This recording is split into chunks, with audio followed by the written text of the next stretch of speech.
तो हम लोग अब लूसेंट पढ़ने जा रहे हैं। लूसेंट में हम लोग केमिस्ट्री पढ़ रहे थे। केमिस्ट्री में जो नेक्स्ट चैप्टर तो है ईंधन, और उसको हम आज शुरू करने वाले हैं। तो जो 10वां अध्याय है, ईंधन क्या है? तो वह सभी पदार्थ जो जलने पर ऊष्मा और प्रकाश उत्पन्न करता है ईंधन कहलाता है। वह सभी पदार्थ जो जलने पर ऊष्मा और प्रकाश उत्पन्न करता है उसे क्या कहते हैं? ईंधन कहते हैं। वह पदार्थ जो हवा में जलकर बगैर अनावश्यक उत्पाद के ऊष्मा उत्पन्न करता है ईंधन कहलाता है। एक अच्छे ईंधन के निम्नलिखित गुण होना चाहिए। जो एक अच्छा ईंधन होता है यानी जिसे हम एक आदर्श ईंधन के रूप में जानते हैं, तो इसके निम्न गुण होने चाहिए। वह सस्ता होना चाहिए और आसानी से उपलब्ध होना चाहिए। सस्ता है लेकिन उपलब्ध नहीं है, कहीं मिलिए नहीं रहा तो वो भी अच्छा ईंधन नहीं होना चाहिए, नहीं होगा। तो सस्ता और आसानी से मिल जाना चाहिए। उसमें उसका उसमें मोल उच्च होना चाहिए। उसमें पावर क्या होना चाहिए? हाईएस्ट होना चाहिए। जलने के बाद उससे अधिक मात्रा में अवशिष्ट पदार्थ नहीं बचना चाहिए। जलने के बाद अवशिष्ट पदार्थ नहीं बचना चाहिए। जलने के दौरान बाद में कोई हानिकारक पदार्थ नहीं उत्पन्न, जलने के तो कोई भी हानिकारक पदार्थ उत्पन्न नहीं होना चाहिए। उसका जमा परिवहन आसानी, मतलब कहीं ले आने में कोई दिक्कत नहीं होना चाहिए। और उसका जलना नियंत्रित, मतलब जो जल रहा है हम उसको कम करना चाहते उसको नियंत्रित कर सकें। उसका प्रज्वलन ताप निम्न होना चाहिए। प्रज्वलन ताप क्या होना चाहिए? निम्न होना चाहिए। ये सारे सभी अच्छे या स्वच्छ ईंधन का गुण हुआ। तो अच्छे आदर्श या अच्छे ईंधन का गुण कौन कौन? सस्ता एवं आसानी से उपलब्ध होना चाहिए। परिवहन सुविधा में भी आसानी होना चाहिए। उसमें मन अधिक होना चाहिए। और इसका क्या होता है? किसी भी प्रकार के जलने के बाद हानिकारक पदार्थ का उत्पन्न नहीं होना चाहिए। अवशेष के रूप में मतलब कुछ नहीं बचना चाहिए। ये सारे एक स्वच्छ और आदर्श ईंधन का क्या है? गुण है। तो प्रज्वलन ताप या जिसे हम ज्वलन ताप कहते हैं, तो वह न्यूनतम ताप जिस पर कोई पदार्थ जलना प्रारंभ कर देता है उसे प्रज्वलन ताप या ज्वलन ताप कहते हैं। और किसी भी पदार्थों के दहन के लिए तीन चीज़ों का होना आवश्यक है। एक दहन के पोषक पदार्थों का होना, ज्वलन ताप की प्राप्ति और दहनशील पदार्थों की उपस्थिति। तो पदार्थ जलने वाला होना चाहिए और उसको जलाने वाला एक पोषक पदार्थ जिसे हम लोग ऑक्सीजन कहते हैं। तो पोषक दहन के पोषक पदार्थों में मुख्य रूप से ऑक्सीजन होता है, लेकिन उसके अलावा नाइट्रोजन और क्लोरीन भी है। तो दहन के पोषक पदार्थों में कौन कौन सा गैस है? नाइट्रोजन है, क्लोरीन है, ऑक्सीजन है, तीनों गैस हैं। ऑक्सीजन जलने से रोकता है, आग लगने से रोकता है। नाइट्रोजन और जलने से रोकता है। रोकने वाला कौन? नाइट्रोजन। हम दिखा देते हैं एनसीईआरटी में तुमको अभी तुरंत। देखा, दहन के पोषक पदार्थों में ऑक्सीजन भी चाहिए, नाइट्रोजन भी है और क्लोरीन भी, तीनों आवश्यक है। लेकिन मुख्य रूप से होता है ऑक्सीजन। मुख्य रूप से कौन सा? ऑक्सीजन होता है, जिसका मतलब ज़्यादातर क्वेश्चन इससे ऑक्सीजन पर आता है। और उसके बाद क्या होता है? ज्वलन ताप की प्राप्ति, मतलब उससे कोई भी पदार्थ जलने के लिए जो ताप आवश्यक है वह प्राप्त होना चाहिए उसको। उससे कम ताप पर कोई पदार्थ नहीं जलेगा। तो जिस न्यूनतम ताप कोई पदार्थ जलना प्रारंभ कर देता है उसे उस पदार्थ का ज्वलन ताप कहलाता है। ईंधन का उष्मीय मौन क्या है? मतलब 1 ग्राम ईंधन को जलाने पर जो ऊष्मा प्राप्त होता है उसे वही उस ईंधन का उष्मीय मौन कहलाता है। कोई भी ईंधन हो, चाहे गोठा हो, लकड़ी हो, जो भी हो, तो किसी भी ईंधन को या गैस हो, जो भी हो, उसका 1 ग्राम मात्रा को जलाने पर जो ऊष्मा उत्पन्न होता है वही उस ईंधन का क्या कहलाता है? उष्मीय मौन कहलाता है। और एक अच्छा ईंधन का उष्मीय मौन क्या होता है? अधिक होता है। एक अच्छा ईंधन का उष्मीय मौन क्या होता है? अधिक होता है।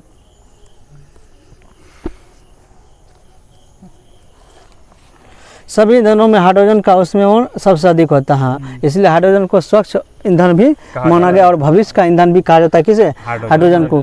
तो सभी ईंधनों में हाइड्रोजन का उष्मीय मौन क्या है? सबसे अधिक है। सभी ईंधनों में हाइड्रोजन का उष्मीय मौन क्या है? सबसे अधिक होता है। परंतु सुरक्षित भंडारण की सुविधा नहीं होने के कारण इसका उपयोग आमतौर पर भी नहीं किया जा रहा है। हाइड्रोजन का उपयोग रॉकेट ईंधन के रूप में उच्च ताप उत्पन्न करने वाले ज्वालकों में किया जाता है। तो हाइड्रोजन में किस ईंधन, हाइड्रोजन कहते हैं, रॉकेट में किस ईंधन का उपयोग किया जाता है? हाइड्रोजन ईंधन का भी उपयोग किया जाता है। और उच्च ताप उत्पन्न करने वाले ज्वालकों में भी हाइड्रोजन ईंधन का उपयोग किया जाता है। हाइड्रोजन को भविष्य का ईंधन भी कहा जाता है और इसका उष्मीय मौन भी उच्च होता है। अब है अपस्फोटन या ऑक्टेन संख्या। हम लोग पिछले अध्याय में पेट्रोलियम के बारे में पढ़ चुके थे कि पेट्रोलियम में ऑक्टेन की संख्या को बढ़ाने के लिए पेट्रोल की गुणवत्ता ऑक्टेन संख्या पर निर्भर करता है। जिसका ऑक्टेन संख्या जितना अधिक होगा और पेट्रोल की गुणवत्ता उतना अधिक होगा। और पेट्रोल जो ऑक्टेन संख्या बढ़ाने के लिए उसमें क्या मिलाया जाता है? ऑक्टेन संख्या बढ़ाने के alcohol methyl alcohol methyl guarantee octane tetra ethyl सीसा का उपयोग है पेट्रोल में ऑक्टेन संख्या की गुणवत्ता को बढ़ाने के टेट्रा एथिल सीसा का उपयोग किया जाता है। बाइक के धुआं से कौन सा प्रदूषक रूप में कौन सा क्या निकलता है? तो सीसा निकलता है जो हमारे फेफड़े स्वास्थ्य के लिए क्या है, श्वसन के लिए हानिकारक है। कुछ ईंधन ऐसे होते हैं जिसका वायु मिश्रण का इंजनों के सिलेंडर में ज्वलन समय के पहले हो जाता है, जिससे उसमें पूर्णतः कार्य में परिवर्तित न होकर धात्विक ध्वनि उत्पन्न करने में नष्ट हो जाता है। यही धात्विक ध्वनि क्या करता है? अपस्फोटन कहलाता है। अपस्फोटन क्या है? धात्विक ध्वनि क्या कहलाता है? अपस्फोटन कहलाता है। तो कुछ जो ईंधन होता है जो जिसमें उसमें पूर्णतः कार्य में परिवर्तित न होता, कुछ ईंधन का जो उसमें मन हो जाए पूर्ण रूप से कार्य में परिवर्तित न होकर एक धात्विक ध्वनि के रूप में उत्पन्न होता है, धात्विक ध्वनि के रूप में उत्पन्न होता है, में नष्ट हो जाता है। यही धात्विक ध्वनि क्या कहलाता है? अपस्फोटन कहलाता है। पूछेगा अपस्फोटन क्या है? एक प्रकार का धात्विक ध्वनि, वायु प्रदूषण या कुछ में से क्या है? धात्विक ध्वनि क्या है? धात्विक ध्वनि। ऐसे न जिसका अपस्फोटन अधिक होता है उस उपयोग के लिए उचित नहीं माने जाते हैं। जिसका अपस्फोटन क्या होगा? अधिक होगा, उसे उचित नहीं माना जाता है। अपस्फोटन को कम करने के लिए ऐसे ईंधनों में क्या अपस्फोटिरोधी यौगिक मिला दिए जाते हैं जिससे इनका अपस्फोटन कम हो जाता है। जिससे सबसे अच्छा अपस्फोटिरोधी टेट्रा एथिल लीड मतलब टेट्रा एथिल लीड को मिलाया जाता है, जिससे हम पेट्रोलियम वाला जो पेट्रोल सब में मिलाया जाता है। इससे क्या इसका ऑक्टेन संख्या क्या होता है? बढ़ जाता है। तो इसमें अपस्फोटन की क्रिया क्या होगा? कम होने घट जाती है। अपस्फोटन को ऑक्टेन संख्या के द्वारा व्यक्त किया जाता है। किसी ईंधन जिसकी ऑक्टेन संख्या जितनी अधिक होगा वह अपस्फोटन उतना कम करेगा तथा यह उतना ही उत्तम ईंधन माना जाएगा। तो हम अभी क्वेश्चन पेट्रोल में मतलब पेट्रोल की गुणवत्ता का किससे नहीं होता? ऑक्टेन संख्या से नहीं होता। और ऑक्टेन की संख्या को बढ़ाने के उसमें टेट्रा एथिल सीसा का प्रयोग किया जाता है। और जिस पेट्रोल में ऑक्टेन की संख्या जितना अधिक होता है उसमें अपस्फोटन क्रिया उतना कम होगा, मतलब उतना कम ध्वनि के साथ वह ईंधन जलेगा। अब है ईंधन का वर्गीकरण। भौतिक अवस्था के आधार पर ईंधन को दो वर्गों में बांटा, एक ठोस ईंधन, एक गैसीय ईंधन। ठोस अवस्था तीन अवस्था में भौतिक ईंधन को तीन वर्गों में बांटा। कितने? ठोस, द्रव और गैस।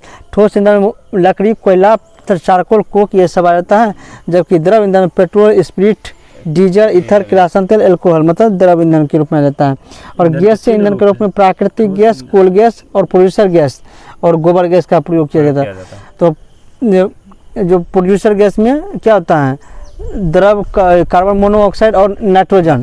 कार्बन मोनोऑक्साइड नाइट्रोजन के मिश्रण से क्या बनता है? प्रोड्यूसर गैस बनता है। और जल गैस कार्बन मोनोऑक्साइड और क्या होता है उसमें? हाइड्रोजन। कार्बन मोनोऑक्साइड और हाइड्रोजन के मिश्रण से जल गैस बनता है, जिसे भाप गैस या अंगार गैस भी कहा जाता है। और प्रोड्यूसर गैस में ही जो शुक्राणु सबको क्या करता है? प्रयोगशाला में रखा है, मतलब उसको शीतलित करके कम ताप पर रखा जाता है।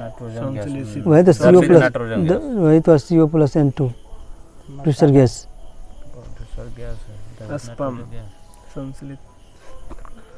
नाइट्रोजन मतलब नाइट्रोजन गैस का ही उपयोग किया जाता है। तो प्रोड्यूसर गैस में कहाँ से?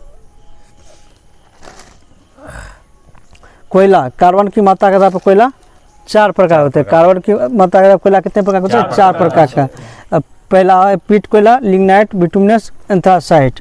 तो सबसे कोयला का जन्म कहाँ से होता है? तो पीट कोयला से होता है। हाँ, सभी कोयला का जन्म ये निम्न कोटि का कोयला मतलब कि उससे वो ज़्यादा दिन होता है तो उससे बढ़िया बनेगा, फिर उससे भी ज़्यादा दिन रहेगा तो उससे बढ़िया बनेगा, इसी तरह से बनता है। मतलब जन्म होता है सबसे घटिया वाला ही। तो कोयला कितने प्रकार होते हैं? चार प्रकार। कौन कौन? पीट, लिग्नाइट, बिटुमिनस और एंथ्रासाइट। पीट, लिग्नाइट, बिटुमिनस और एंथ्रासाइट। सबसे घटिया किस्म का कोयला पीट को माना जाता है और भूरा कोयला लिग्नाइट को माना जाता है। भूरा कोयला लिग्नाइट को माना जाता है। और सबसे कम कार्बन की मात्रा होगा पीट कोयला में, क्योंकि घटिया जो कोयला घटिया किस्म का उसी में कार्बन की मात्रा क्या होगा? सबसे कम, मतलब उसमें जलवाष्प की मात्रा अधिक होगा। जिसमें जितना कार्बन की मात्रा अधिक होगा उतना अच्छा कोयला माना जाएगा।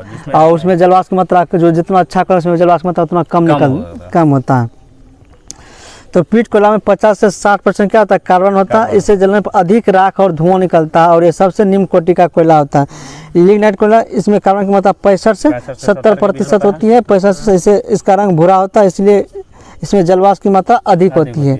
किसमें? लिग्नाइट कोयला में। लिग्नाइट कोयला में जलवाष्प की मात्रा अधिक होती है, इसे भूरा कोयला भी कहते हैं। इसमें कार्बन की मात्रा 65 से 70%। पीट कोयला में 50 से 60। पीट कोयला में 50 से 60। और बिटुमिनस इसे मुलायम कोयला भी कहता है। तो बिटुमिनस को मुलायम कोयला भी कहता है, जिसमें कार्बन की मात्रा 70 से 85%। 70 से 85%। भारत में सर्वाधिक मात्रा में कौन सा कोयला? बिटुमिनस कोयला ही पाया था। भारत में सर्वाधिक मात्रा में बिटुमिनस कोयला ही पाया था, जो जिसमें कार्बन की मात्रा 70 से 85% होता है। ऐसे मुलायम कोयला भी कहा जाता है। और अधिकांश को मतलब घरेलू कार्यों में अधिक इसी कोयला का उपयोग किया जाता है। किस कोयला का? बिटुमिनस कोयला का उपयोग किया जाता है। अब है एंथ्रासाइट कोयला। इसमें कार्बन की मात्रा 85% क्या होता है? अधिक होता है। 85% से अधिक होता है। यह इसे मतलब उच्च कोटि का कोयला कहा जाता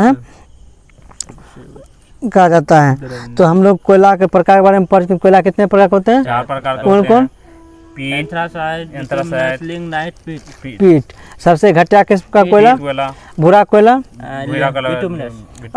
लिग्नाइट। भूरा कोयला लिग्नाइट। और सामान्य कोटि का कोयला किसे माना जाता है? बिटुमिनस को माना जाता है। भारत में अधिकांश कोयला बिटुमिनस पाया जाता है।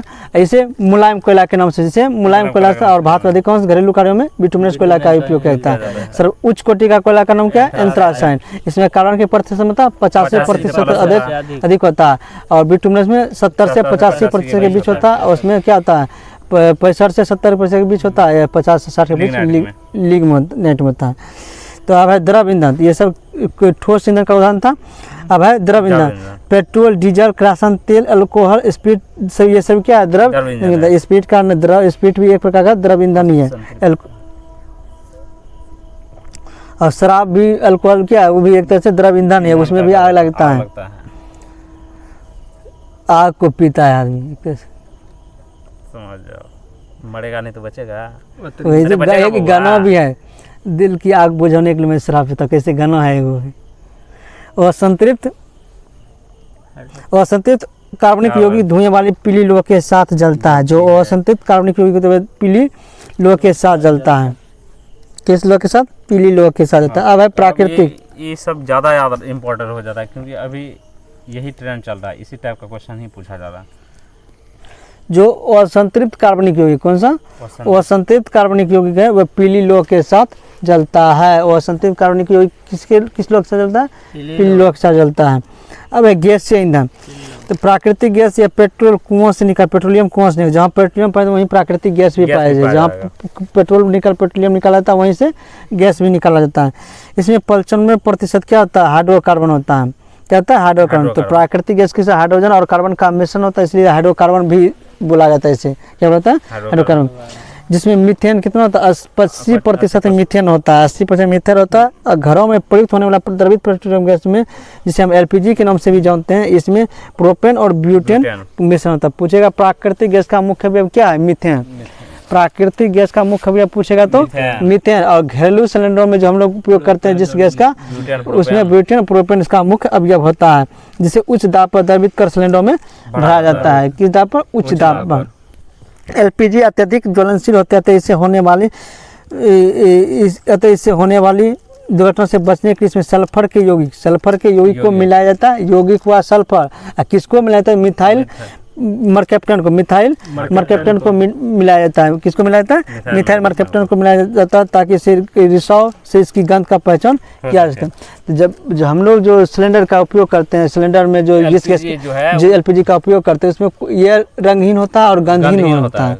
एलपीजी गैस क्या होता है? रंगहीन होता है, गंधहीन होता है। तो अब जब ये रंगहीन है, दिखाई तो नहीं देगा, निकलने के बाद दिखाई भी नहीं देगा। लेकिन गंधहीन है तो जब निकल रहा है रिसाव, तो गंध से भी पता नहीं कर सकते हैं।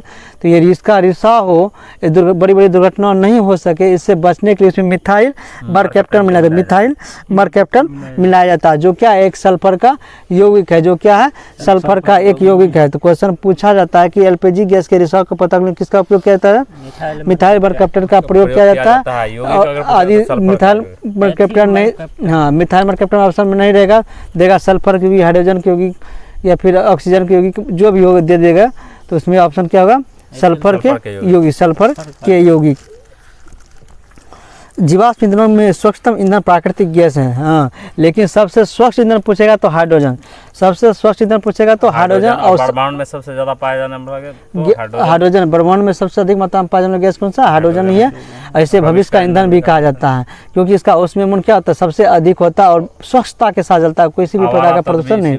और हाइड्रोजन को क्या आवारा तत्व के भी नाम देते हैं। लेकिन जीवाश्म ईंधनों की यदि हम बात करें, जीवाश्म में जो जीवों के अवशेष से जो ईंधन प्राप्त होता है, जैसे पेट्रोलियम हुआ, कोयला हुआ, ये सब क्या जीवाश्म ईंधन का उदाहरण क्या हुआ? जीवाश्म ईंधन का उदाहरण है। तो जीवाश्म ईंधनों में स्वच्छतम ईंधन के रूप में किसे माना जाता है? प्राकृतिक गैस को ही माना जाता है। किसे माना जाता है? प्राकृतिक गैस को ही माना जाता है। इसका मुख्य अवयव हम क्या बताए थे? मीथेन। मीथेन, इसका मुख्य अवयव क्या था? मीथेन। कितना प्रतिशत? 80%। कितना प्रतिशत? 80%। अब है गोबर गैस। गोबर, गीले गोबर पर जिससे हम पशुओं के मल के सड़ने पर ज्वलनशील मीथेन गैस, इससे भी गोबर गैस से भी कौन सा गैस निकलता है? मीथेन। अब प्राकृतिक गैस का तो मुख्य अवयव मीथेन है, ये है जो 80% के रूप में निकलता है। और गोबर गैस से भी क्या निकलता है? मीथेन गैस की प्राप्ति होती है। और यही गैस जो है कारखानों, मतलब उद्योग, मतलब क्या बोलते हैं, फैक्ट्री क्या बोलते हैं उसको, कारखानों, खान समय जो वायु के साथ, कोयला सब खान में क्या होता है? वायु के साथ मिश्रण करके विस्फोटक पदार्थ बनाता है। मीथेन गैस ही है जो वायु की उपस्थिति में सुगमता में आसानी से जल जाता है। कुआं, बहुत पुराने कुआं और में भी कभी कभी देखते होंगे कि आग लग जाता है, मीथेन गैस के कारण होता है। लेकिन हम अंधविश्वास के कारण क्या करते हैं? चमत्कार मान लेते हैं। गोबर गैस संयंत्र में शेष रहे पदार्थों का उपयोग कार्बनिक खाद के रूप में किया जाता है। कार्बनिक खाद के रूप में इसका प्रोड्यूसर गैस जो कार्बन और नाइट्रोजन का मिश्रण होता है, जो कार्बन मोनोऑक्साइड और नाइट्रोजन का मिश्रण होता है। कार्बन मोनो, जब कार्बन मोनोऑक्साइड और नाइट्रोजन को जब मिश्रित किया जाता है तो प्रोड्यूसर गैस की क्वेश्चन पूछा जाता है। प्रोड्यूसर गैस का सूत्र क्या होता है? CO+N2। पूछेगा प्रोड्यूसर गैस का सूत्र क्या होता है? CO+N2। और जल गैस का सूत्र क्या होता है? CO+H2। CO+H2, जिससे हम भाप या अंगार गैस भी नाम से। यह गैस लाल तत्व को पर वायु प्रवाहित करके बनाई जाती है। इसमें मुख्य कार्बन मोनोऑक्साइड ईंधन का कम करता है। ये इसमें कौन सा ईंधन कम करता है? कार्बन मोनोऑक्साइड ईंधन का कम करता है, जिसमें 70% क्या होता है? नाइट्रोजन होता है। 70% नाइट्रोजन और 25% क्या होता है? Carbon oxide. 4% कार्बन डाइऑक्साइड रहता है। इसका ऊष्मीयमन 1100 से लेकर 1750 प्रति केजी किलो कैलोरी होता है। किलो कैलोरी होता है। किलो कैलोरी होते हैं। तो कितना होता है? प्रोड्यूसर गैस का ऊष्मीयमन कितना होता है? 1100 से लेके 1750 केजी प्रति KG kilo kelvin. Kilo kelvin होता है। किलो कैलोरी होता है ना, किलो कैलोरी होता है। मतलब 1 केजी में 1 केजी प्रोड्यूसर गैस से कितना ऊष्मीयमन उत्पन्न होगा? तो 1100 से लेकर 1750 कैलोरी किलो कैलोरी उसमें ऊष्मीयमन उत्पन्न होगा। कांच एवं इस्पात उद्योग में इसका उपयोग ईंधन के रूप में किया जाता है। कांच उद्योग हो चाहे इस्पात उद्योग में प्रोड्यूसर गैस का उपयोग किया जाता है। अब है जल गैस, जो CO+H2 का मिश्रण होता है। जल गैस किसका मिश्रण? कार्बन मोनोऑक्साइड और हाइड्रोजन का मिश्रण होता है। इसमें हाइड्रोजन क्या होता है? 49%, कार्बन मोनोऑक्साइड कितना? 45% होता है। और कार्बन डाइऑक्साइड 4% होता है। तो तीनों में सिर्फ वहाँ भी था कार्बन मोनोऑक्साइड, कार्बन डाइऑक्साइड, लेकिन नाइट्रोजन था वहाँ। इसमें यहाँ क्या है? कार्बन मोनोऑक्साइड, हाइड्रोजन है और कार्बन डाइऑक्साइड है। लेकिन कार्बन डाइऑक्साइड क्या है? सबसे कम मात्रा में, क्या है? सबसे कम मात्रा में रहता है। तो इसे जब CO+H2 का जब मिश्रित किया जाता है तो कौन सा गैस बनता है? तो जल गैस बनता है। जिसे जल गैस या भाप अंगार गैस भी नाम देते हैं। इसका ऊष्मीयमन क्या होता है? प्रोड्यूसर गैस से अधिक होता है। तो जैसे हम लोग पढ़े, प्रोड्यूसर गैस का ऊष्मीयमन 1100 से लेकर 1750 प्रति केजी किलो कैलोरी होता है। किलो कैलोरी प्रति केजी होता है। प्रति केजी तो वही बोले, प्रति केजी किलो कैलोरी 1100 प्रति केजी। लेकिन इसका कितना होता है? 2500 से 2800 किलो कैलोरी प्रति केजी। किलो कैलोरी प्रति केजी किसका? जल गैस है। किसका? जल गैस का 2500 से 2800 किलो कैलोरी प्रति केजी होता है। इसका उपयोग हाइड्रोजन एवं अल्कोहल का निर्माण में अपचायक के रूप में किया जाता है। पूछेगा हाइड्रोजन और अल्कोहल के अपचायक के रूप में किसका? जल गैस का उपयोग किया जाता है। जबकि कांच और इस्पात उद्योग में प्रोड्यूसर गैस का उपयोग किया जाता है। कांच और इस्पात उद्योग में प्रोड्यूसर गैस का उपयोग किया जाता है। और हाइड्रोजन एवं अल्कोहल के निर्माण में अपचायक के रूप में जल गैस का उपयोग किया जाता है। अब है कोल गैस। कोयले के भंजक आसवन विधि से कोक, कोलतार ये सब प्राप्त होता है। कोल गैस यह रंगहीन तीक्ष्ण गंध वाली गैस होता है। गैस में गंध होता है। क्या होता है? गंध होता है। यह वायु के साथ विस्फोटक मिश्रण बनाती है। कौन? कोल गैस भी मीथेन भी बनाता है विस्फोटक मिश्रण और कोल गैस भी बनाता है विस्फोटक मिश्रण। इसमें 54% हाइड्रोजन, 35% मीथेन और 11 मीथेन है तो अब विस्फोटक मिश्रण बनेबे करेगा जब मीथेन है तो 11% carbon monoxide, 5% hydrocarbon, 3% carbon dioxide होता है कोल गैस में। ये इसका मतलब कोल गैस किससे प्राप्त, कोयले के भंजक आसवन कोल गैस प्राप्त होता है। ये भी एक प्रकार का विस्फोटक मिश्रण होता है। इसका मुख्य में याद रखना के प्रतिशत याद hydrogen, methane, carbon monoxide, hydrocarbon और कार्बन डाइऑक्साइड, ये सभी ईंधन का उसमें मोल उसकी कोटि का निर्धारण करता है। हाँ, ये क्वेश्चन पूछा था, किसी भी ईंधन का उसमें मोल किसका निर्धारण करता है, कोटि का निर्धारण करता है। ईंधन का उसमें उसकी कोटि का निर्धारण करता है। अल्कोहल को जब पेट्रोल में मिला दिया जाए तो उसे पावर अल्कोहल होता है, जिसका जो ऊर्जा का एक वैकल्पिक इसका उपयोग हम वायुओं में करते हैं। क्यों करते हैं, वायु में। इस ईंधन का उपयोग वायुओं में करते हैं। जब पेट्रोल में अल्कोहल मिल जाए तो क्या बनता है, तो पावर अल्कोहल मिलता है और ऊर्जा का एक वैकल्पिक स्रोत, मतलब नया ऊर्जा का स्रोत बन जाता है। अभी जैसे BS6 बाइक, उसमें भी पावर किया जाता है इसका पावर अल्कोहल का। अब द्रव हाइड्रोजन और द्रव ऑक्सीजन के प्रयोग से रॉकेट में द्रव हाइड्रोजन और द्रव ऑक्सीजन का उपयोग रॉकेट में ईंधन के रूप में किया जाता है। रॉकेट जो हम लोग छोड़ते हैं उसमें कोष और हाइड्रोजन गैस का तो उपयोग करवे करते हैं, तो द्रव हाइड्रोजन और द्रव ऑक्सीजन ईंधन के रूप में किया जाता है। प्रति ग्राम ईंधन द्रव मोचित ऊर्जा की दृष्टि को हाइड्रोजन सर्वोत्तम ईंधन है। मतलब 1 ग्राम मतलब अभी पढ़वे के ईंधन हाइड्रोजन का उसमें सबसे अधिक होता है और भविष्य का ईंधन माना जाता है। इसका 1 ग्राम में सर्वाधिक इसमें किसका निकलेगा, हाइड्रोजन का ही निकलेगा। और खाली जल गैस का जो कितना उसमें कितना होता है प्रति केजी, तो 2500 से 2800, 2500 और प्रोड्यूसर गैस उसका क्या तो 1100 से 1750 होता है। तो हम लोग का जो ईंधन चैप्टर था वो समाप्त हो गया है आज। नेक्स्ट हम लोग पढ़ेंगे धातुओं के बारे में पढ़ेंगे।